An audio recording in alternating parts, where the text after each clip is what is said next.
நாம் அரசியலுக்கு வந்ததுலேருந்தே நம்மளை பற்றி நிறையா சில வதந்திகள் எல்லாமே சொல்லிகிட்டு இருக்காங்க இல்லையா?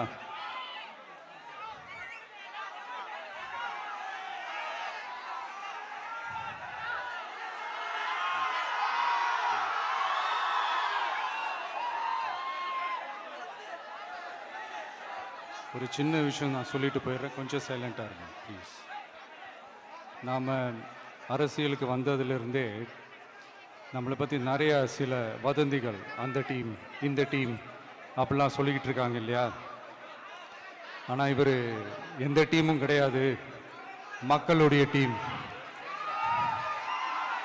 பீப்புள்ஸ் டீம் அப்படின்னு எல்லாருக்கும் தெரிஞ்சதுக்கப்புறம் வேற என்ன அவதூறு பரப்பலாம் இவர் மேலே அப்படின்ட்டு ட்ரை பண்ணி எல்லாமே அவங்களுக்கு ஒர்க் அவுட் ஆகலை.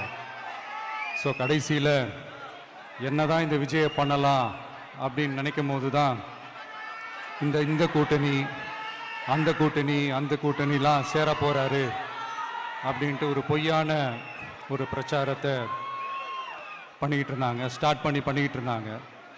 இந்த நியூஸ் எல்லாம் கேட்டு நீங்கள் கொஞ்சம் கன்ஃபியூஸ் ஆகிருப்பீங்க. அதனால் இங்கே மறுபடியும் ஓப்பனாக தெளிவாக ஒரு விஷயத்தை நான் சொல்கிறேன்.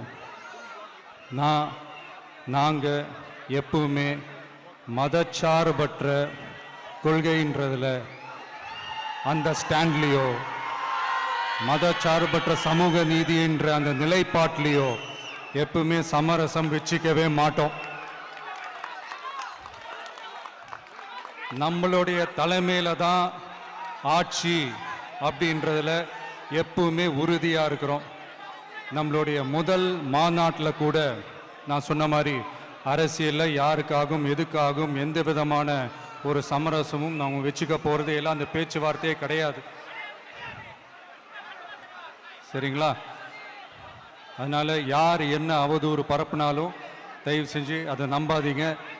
எல்லாம் வல்ல இறைவனின் அருளால் நாம நினைச்ச டார்கெட்டை நம்மளால நிச்சயமா அடைய முடியும்.